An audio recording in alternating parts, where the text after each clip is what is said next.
મિત્રો, આપણે 15મા પાઠનો પ્રથમ લેક્ચર જોયો, જેની અંદર વિશ્વયુદ્ધ દ્વારા કેવા અનિષ્ટકારક પરિણામો આવે છે એની વિશે વાતચીત સમજ્યા. યુદ્ધ છે એ માણસના મન ઉપર વિજય મેળવી શકતો નથી, માત્ર એક સ્થળ ઉપર વિજય મેળવી શકતી એક વસ્તુ છે. એટલે યુદ્ધ છે એ આખરે તો ભયંકર વસ્તુ છે, જેના દ્વારા માનવીય મૂલ્યો ઉપર તો અસર કરે જ છે, સાથે સાથે પ્રકૃતિ ઉપર પણ આ પ્રદૂષણની અસર જોવા મળે છે. એની વાત આપણે પહેલાં લેક્ચરમાં જોઈ, જેમાં અર્જુન છે એ પૃથ્વી ઉપર સ્વર્ગલોકમાંથી આવે છે, જય જયકાર સાંભળે છે. બીજું વિશ્વયુદ્ધ પૂરું થઈ ગયું હોય છે, ચારે બાજુ જય જયકારનો ઘોષ સંભળાઈ રહ્યો છે અને અર્જુન પણ એની સાથે જોડાઈ જાય છે. ત્યાર પછી થોડા સમય પછી એને તરસ અનુભવાય છે. તરસ લાગવાને કારણે એક નજીકના સરોવરમાં પાણી પીવા માટે તે જાય છે અને ત્યાં જોયું તો એને પાણી પીવા માટે એક સૈનિક એને ના પાડે છે કે તું આ પાણી પીતો નહીં. ત્યારે અર્જુન પૂછે કે શા માટે આ પાણી નહીં પીવાનું? તો કે આ પાણી ઝેરી છે, આ પાણી પીવાથી અનેક લોકો રોગી બન્યા છે, એના મૃત્યુ પામ્યા છે. તો કે આવું પાણી પ્રકૃતિએ જે પીવાલાયક પાણી છે ઝેરી કેમ બન્યું? તો કે વિશ્વયુદ્ધને કારણે પાણી, વાયુ, હવા આ બધું ઝેરી બન્યું છે, એટલે આ પાણી તું પીવા લાયક છે નહીં, એવું એ પોતે સમજાવે છે. પછી આ યુવકની સ્થિતિ આવી કેમ થઈ ગઈ છે એના વિશે જ્યારે અર્જુન પૂછે છે તો કહે છે કે મારા વાળ સફેદ થઈ ગયા છે, હું લાકડીના ટેકે ચાલું છું, દાંત બધા પડી ગયા છે. એનું કારણ એ છે કે આ પ્રદૂષિત પાણી અને હવાનો ઉપયોગ મેં કર્યો, એને કારણે મારી આવી સ્થિતિ થઈ છે. અર્જુન વિચારે છે કે મહાભારત સમયમાં કેવા બધા સશક્ત અને બળવાન લોકો હતા અને આજે પૃથ્વીની કેવી દશા થઈ ગઈ છે. આ વિશ્વયુદ્ધનું પરિણામ ખૂબ ભયંકર આવ્યું છે. એટલે યુદ્ધ છે એ માણસને માત્ર એક ધરતીનો ટુકડો અપાવી શકે છે, પરંતુ એક સ્વતંત્રતાથી જીવન જીવવાની, એક આનંદપૂર્ણ જીવન જીવી શકવા માટેનું વાતાવરણ પૂરું પાડતી નથી. તો એની વાત આપણે આગળ કરી. હવે આપણે છેલ્લા 2 પેરેગ્રાફનું ભાષાંતર જોઈએ. સપ્રત્યવદતઃ અહમ અસ્ય દેશસ્ય એક સૈનિક. તે કહે છે કે હું આ દેશનો એક સૈનિક છું. વિગતેષુ કતિપયેષુ માસેષુ બહુનામ દેશાનામ પરસ્પરમ યુદ્ધમ અભવતઃ. એટલે કે થોડા મહિનાઓ પહેલાં અનેક દેશો એકબીજા સાથે યુદ્ધ કરતા હતા. તત્ર વિવિધાની શસ્ત્રાણી પ્રયુક્તવાની, તેણે અનેક પ્રકારના શસ્ત્રોનો પ્રયોગ પણ કર્યો હતો. તસ્માત કારણાત જલમ સ્થલમ વાયુ પ્રણીતઃ, તેને કારણે જળ, સ્થળ અને વાયુનો ઉપયોગ કરીને પ્રાણીઓને બહુવિધ જગત, ઘણા બધા જગતના તત્વોને વિવિધ રૂપે એટલે વિવિધ પ્રકારે પ્રભાવિતમ મસ્તી, પ્રભાવિત કર્યું છે. કિમ તે કથયામી, શા માટે? તે માટે હું કહું છું.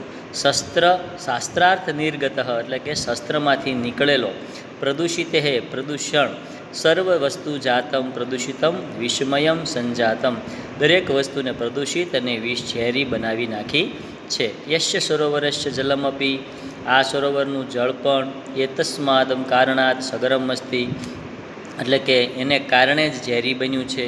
અત્રત્ય, તેને કારણે જલમ પીત્વા પીત્વા મદીયામ યેશામ સ્થિતિ સંજાતા, પાણી પી પીને આવી સ્થિતિ થઈ છે. મદીયમ પુત્રમ, મારા પુત્રની પણ એવમેવ જલમ પીત્વા વિગત ગંભીરે કૂપે પતિતો મૃતસ્ય મદીયાહ, એટલે કે પાણી પી પીને મારા પુત્રની પણ દૃષ્ટિ ગુમાવી દીધી છે અને તે કૂવામાં પડી ગયો અને મૃત્યુ પામ્યો છે. મદીયામ ભાર્યા વિષમસ્ય વાયો પ્રભાવેન નિરુદ્ધ શ્વાસા દિવમ ગતાહ, મારી પત્ની પણ આ ઝેરી વાયુના પ્રભાવથી શ્વાસ રોકાવાને કારણે મૃત્યુ પામી છે. પ્રતિદિનમ જલાશયસ્ય, દરરોજ આ જળાશયના પાનેન ગત પ્રાણમ, પાણી પીને પ્રાણ ગુમાવતા જીવાનામ પશ્યન, પ્રાણીઓને હું જીવોને જોઉં છું. ભુક્ત ભોગ, ભોગ બનતા, અહમ અત્ર, અહીં હું, સ્થિત્વા રહીને, પશુ પક્ષી માનવાન યશ્ય જલપાનાર્થમ વારયામી, પશુ પક્ષીઓને હું પાણી પીતા રોકું છું. ફરીવાર વિદ્યાર્થી મિત્રો એટલું ભાષાંતર જોઈએ. તેણે પ્રત્યુત્તર આપ્યો, હું આ દેશનો એક સૈનિક છું. થોડા વર્ષો પહેલાં મહિનાઓ પહેલાં અહીં એકબીજા દેશોનું ખૂબ મોટું યુદ્ધ થયું હતું.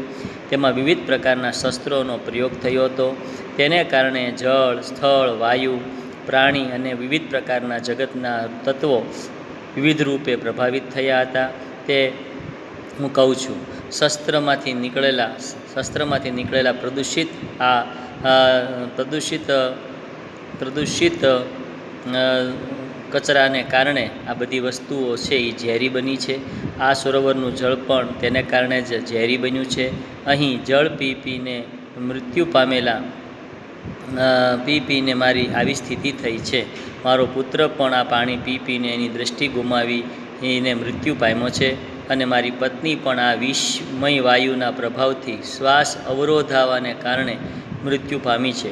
દરરોજ આ પાણી પીતા પ્રાણ ગુમાવતા જીવોને જોઈ ભોગ બનતા પ્રાણીઓને બચાવવા માટે હું અહીં રહીને પશુ પક્ષી અને માનવોનું જળ પીતા રોકું છું. અર્જુન વૃત્તાંતમેવ શ્રુત્વા અર્જુન આ બધી વાત સાંભળીને પુરાણતિશ્ય મહાભારતસ્ય પહેલાંના મહાભારતના યુદ્ધના પરિણામને સ્મૃતિ પથામયતી એટલે કે યાદ કરે છે. વિચાર્યતી તે વિચારે છે કે તદા બહુનામ જનાનામ સંહારમ સંજાતઃ તે ઘણા બધા લોકોનો સંહાર આજે થઈ ગયો, પહેલાં પણ મહાભારતના યુદ્ધમાં પણ થઈ ગયો હતો.